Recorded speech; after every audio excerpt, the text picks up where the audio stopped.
Thutmose commanded that a secret tomb be constructed for his burial in the arid Theban mountains. Unfortunately, the pyramids of his predecessors now stood only as towering beacons calling out to the treasure-minded, and had proved to be utter failures when it came to protecting the remains of those considered to be god-kings. Thutmose had instigated a new strategy in the hope of better ensuring his eternal security by building a hidden tomb carved deep into the bedrock in a remote desert valley, unseen by the masses, with an immense peak hovering nearby, whose natural shape provided a symbolic pyramid over the royal grave. Thutmose's tomb would initiate the Valley of the Kings as the burial place for 3 dynasties of rulers during the historical period referred to as the New Kingdom, which would span approximately 500 years from about 1500 to 1000 B.C. It was the royal cemetery that was the stage for our unfolding tomb opening. Just a few minutes' walk from where we were lies the tomb of the famous warrior pharaoh Ramses II, and not far beyond, that of Tutankhamun, the obscure, short-lived king whose virtually intact tomb brought him lasting immortality in the modern world. And just a few dozen yards from our dig is the original tomb of Thutmose I, a deep, dangerous, subterranean sepulchre, expanded and later utilized by his daughter, the remarkable female pharaoh, Hatshepsut. The early tombs in the valley were well hidden, often in fissures in the cliffs or in other places easily concealed.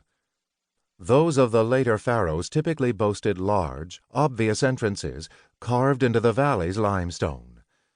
The magnificently painted corridors that followed led to an imposing stone sarcophagus holding the mummy of the king. Like the pyramids, the Valley of the Kings, too, in the long run, would prove to be a failure in guarding against the greedy. Many of its tombs would be robbed, even while the cemetery was still in use. As early as the 3rd century B.C., several of the tombs were tourist attractions to Greek and Roman sightseers who came to marvel at the remains of the past, much as we do today. Many of them even left evidence of their visit in the form of graffiti, which can still be seen and read today, scrawled on the walls of several tombs. Some of the valley's tombs would later serve as austere housing for reclusive Christian hermits, and some would suffer the devastations of flash floods and other natural and human indignities. Ultimately, few of the pharaohs survived in their intended final resting places. Most of their ravaged mummies were gathered up by ancient priests, rewrapped, and stowed in secret caches where they have been rediscovered during the last century or so. Like most archaeology in Egypt, the Valley of the Kings has a rich history of exploration. Although the location of the valley was long known to European travelers, it wasn't until the arrival of Giovanni Belzoni in 1816 that excavations actually began in our modern era. More on him in another chapter. Then, in 1827, John Gardner Wilkinson wandered about the valley with a container of paint, boldly numbering each known tomb as he went along, and establishing a numbering system that provided a ready frame of reference for the scholars and archaeologists who followed.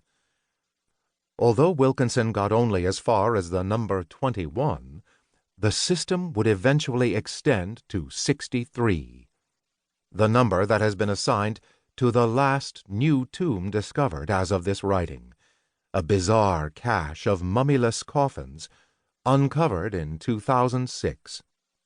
While the Valley of the Kings is certainly one of the most celebrated sites of antiquity on Earth, most people, archaeologists included, are unaware that among the 30 or so beautifully decorated royal tombs lie an approximately equal number of typically small and uninscribed tombs, whose very presence